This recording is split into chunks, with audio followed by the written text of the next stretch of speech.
राजनीति में ना आके कम से कम बच्चों को और बहन बेटियों को अपने जो कला थी, जो इन्होंने कुश्ती सीखी है, वो ट्रेनिंग देते, वो शिक्षा देते। जो बजरंग पुनिया ने और आपका जो विनेश फोगाट ने सरकारी नौकरी छोड़ दी क्योंकि इनको सैलरी कम लग रही है। बृजभूषण जैसे बलात्कारी आदमी का राजनीति के बिना उसका मुकाबला नहीं हो सकता।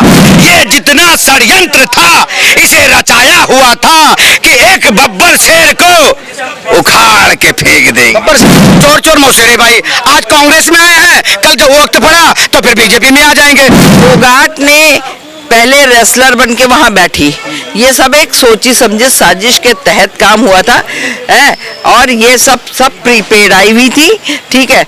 सब जो है उसको जो ब्रजेश क्या नाम था, ब्रजभूषण सिंह जी को, उसको सब बदनाम करने के लिए आई थी। जब तक कि उनको जो है वहां की सीढ़ियां चढ़नी थी ना, पायदान पे ऊपर तक आगे जाना था, तब तक वही ब्रजभूषण बड़ा अच्छे थे, सर थे। और जो है उसके बाद में जब जो है उनको पैसे दिए गए कि ब्रजभूषण के खिलाफ बोलो, उसको डोमिनेट करो, तो ब्रजभूषण जी को डोमिनेट करने के लिए ये बैठ गई यहाँ पे जंतर मंतर पे, हड़ताल पे ये बैठी। इनके साथ एक और थी और दो लड़के और थे, इसमें जो है ये और एक लड़का, ये दोनों के दोनों जो है कांग्रेस में बजरंग पुनिया दोनों कांग्रेस में चले गए, ठीक है। अब दोनों ने जाकर के इलेक्शन लड़ने का और कांग्रेस पार्टी ज्वाइन करने का मन बना लिया। क्यों बनाया भाई? कोई भी चुनाव तो कोई भी लड़ सकता है, बिल्कुल नहीं। देखो, ये विनेश फोगाट और बजरंग पुनिया, और पिछली बार जो है इन्होंने जंतर मंतर में जो आके बैठी थी अपने हक की लड़ाई के लिए, हक मांगने के लिए क्या हमें उस मतलब शोषण हो रहा है हमारे रेसलिंग पे, ठीक है, उनका शोषण हो रहा है हमारा। लेकिन जब वो धरना प्रदर्शन में बैठी थी तो उनका मुद्दा वहीं पे खत्म हो गया था, क्योंकि वहां एहसास आहट हो गई थी कांग्रेस में आने के लिए। अगर कांग्रेस में नहीं आते तो आज शपथ नहीं लेती आके कांग्रेस पार्टी में दफ्तर में जाके।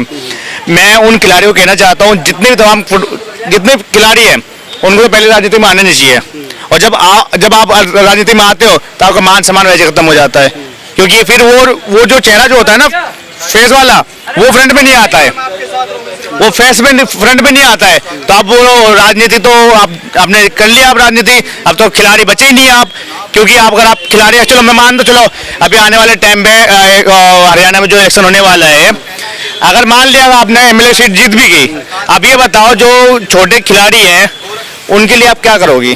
क्या उनकी तरह आंदोलन में बैठोगी आके? क्या उनका की लड़ाई लड़ोगी? क्या करोगी आप? वो लड़ाई तो उनकी जारी रहेगी, उनका कहना लड़ाई में कोई दिक्कत है ही नहीं, लड़ाई तो जारी रहेगी। किस बात की लड़ाई कर रहे हैं? किस बात की लड़ाई?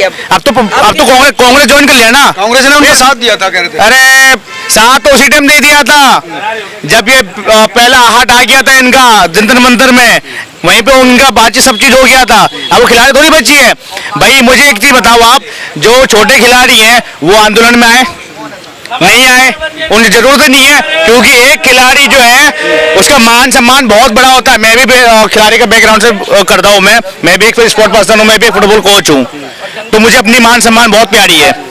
नहीं तो चुनाव लड़ने से सम्मान कहाँ चला जाएगा? वो नजरिया नहीं बचेगा ना कि खिलाड़ी वाली, वो नजरिया बचेगा नहीं ना। साक्षी मलिक भी कह रहे कि वो ठीक नहीं हुआ उनका जाना, वो ठीक है, वो सबकी अपनी अपनी चॉइस है, उसमें क्या दिक्कत? भाई आप मुझे बताओ, विनेश फोगाट, बजरंग पुनिया और जो साक्षी मलिक जो है, आपने अपने लिए लड़ा था ना वहाँ पे जंतर मंतर में, आपने उन खिलाड़ियों के लिए लड़ा था जिनके साथ हो रहा है, उनके खिलाफ तो आपने लड़ा नहीं। आपने अपने सेल्फ के लिए, अपने इन्वेस्ट के लिए, अपने फायदे के लिए जंतर मंतर में आप बैठी थी, उसका फायदा उठाया आपने, और अभी वो जो है उसका रिजल्ट आज दिख गया कांग्रेस पार्टी में ज्वाइन होने के बाद। देखो, जो विनेश फोगाट कल तक देश के हित में, राष्ट्र के हित में जो खेल रही थी और यहाँ पदक लाने की एक भावना उनकी थी, तो आज देखो कि वे कहाँ जाके जुड़ी। जो कश्मीर में ये बोलते हैं कि हम फिर से आतंकवाद कराएंगे, 370 पुनः जीवित करेंगे, 35 पुनः जीवित करेंगे, पड़ोसी देश जो आतंकवाद संगठन के नाम से जाने जाता है पाकिस्तान, उससे अच्छे संबंध बनाएंगे, एक दोस्ती का रिश्ता बनाएंगे, खून का रिश्ता बताते हैं आतंकवाद से। तो आज उनके साथ खड़े हैं, तो उनका नहीं, वो कश्मीर से खून का रिश्ता बता। अरे भाई साहब, मैं क्या कह रहा हूँ, आज उन लोगों के साथ में विनेश फोगाट जुड़ गई, जहाँ कन्हैया कुमार जो ये बोलता था कि भारत तेरे टुकड़े होंगे इंशाअल्लाह इंशाअल्लाह। तो आज इनकी सोच देखिए कि देश के लिए खेल रही थी या देशद्रोही के लिए खेल रही थी। अभी जो कांग्रेस पार्टी का बयान आया, क्या ऑफिशियली बनाया बयान आया क्या, जो भी वहाँ की जो कश्मीर की जो जनता है उनको इतने अच्छे तरीके से मासूम जनता है वहाँ की बहला फुसला रहे हैं इस मुद्दों में, क्या बाहर से कुछ लोग आएंगे, आपकी जमीन है हथियार लेंगे, आपके घर जो मकान कब्जा कर लेंगे। बाहर के लोग कौन है? बाहर के लोग कौन है? बाहर पाकिस्तान से आ रहे हैं, बांग्लादेश से आ रहे हैं, अमेरिका से आ रहे हैं, चाइना से आ रहे हैं, कौन आ रहे हैं? भाई हमारे देश के नागरिक है, हमारे भारत की जनता है। अगर उन्होंने जमीन ले भी लिया तो क्या आफत आ रही है?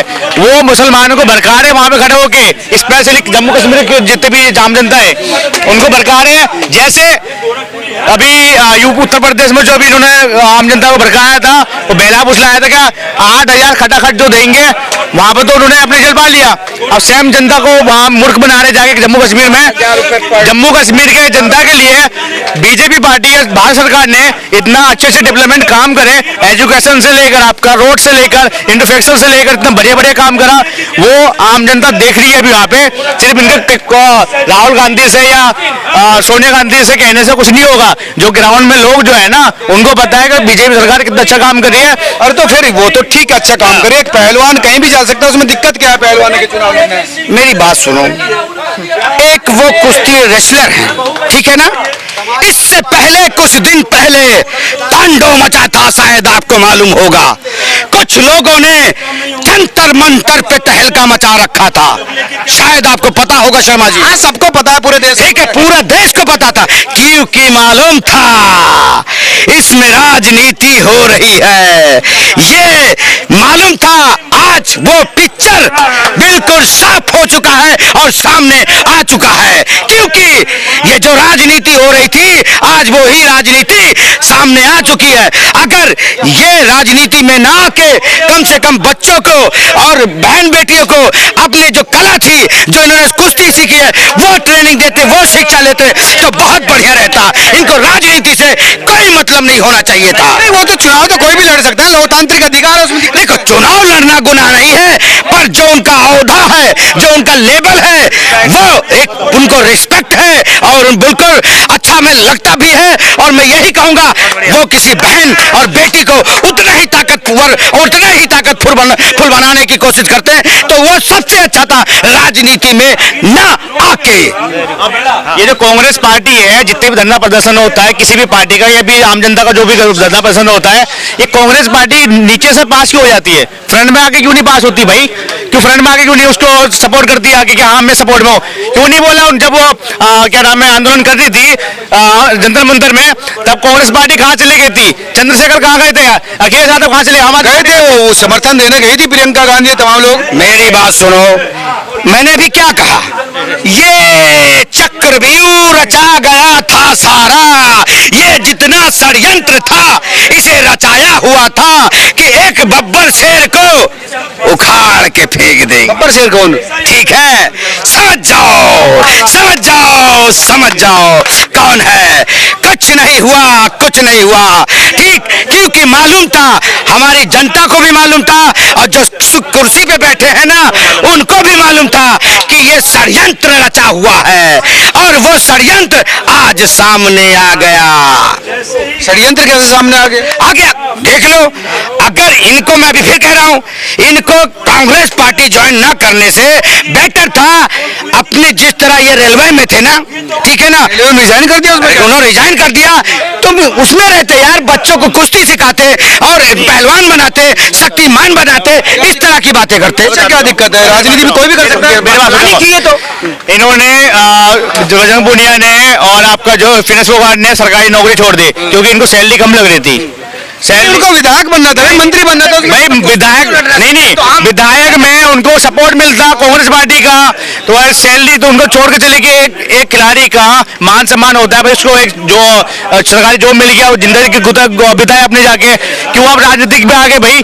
क्या दिक्कत है राजनीति, बताइए भाई साहब। कुछ राजनीति का मुकाबला राजनीति में आगे किया जा सकता है। बीरभूम जैसे बलात्कारी आदमी का राजनीति के बिना उसका मुकाबला नहीं हो सकता। लेकिन बलात्कार सिद्ध कहाँ हुआ है? बलात्कार कोर्ट में केस चल रहा है। राजनीति में आने के बाद, बराबर का होने के बाद सब कुछ होगा, टाइम लगता है हिंदुस्तान में। बट खिलाड़ी तो बची नहीं ना, वो खिलाड़ी तो बची नहीं अब। नहीं, अब बराबर का होदा हो जाएगा।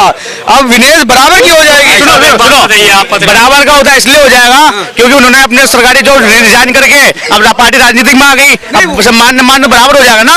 अब तो कोई भेदभाव नहीं है। अब जो सामने सामने लड़ेंगे जाके। चोर मौसेरे भाई, चोर मौसेरे भाई। आज कांग्रेस में आए हैं, कल जब वक्त पड़ा तो फिर बीजेपी में आ जाएंगे, परसों वक्त पड़ा तो फिर केजरीवाल में आ जाएंगे। अब यही सोच लो तुम, यही सोच लो। इसलिए इन पे तो आप सुनिए, एक चीज बताइए, अगर विनेश फोगाट ऐसी पार्टी के साथ आकर के जुड़ी है जो कि आज इस देश को तोड़ने की बात करती है, आज ही नहीं 47 से करती है, 1947 से इस देश के टुकड़े करती है, तो मैं क्या कह रहा हूँ, जो कल तक इस देश के हित में कुश्तियां लड़ रही थी, इस देश का भाग्य ऊपर जगाने वाली बात थी, तो आज वो उस आदमी के साथ खड़ी हो गई जो जिनके आतंकवाद को घर में बुला के सम्मान करते हैं, रात के 2 बजे कोर्ट खोल देते हैं और इमरजेंसी जैसी चीजें लेके आते हैं, तो आज उनके साथ में क्या प्रूफ देते हैं वे?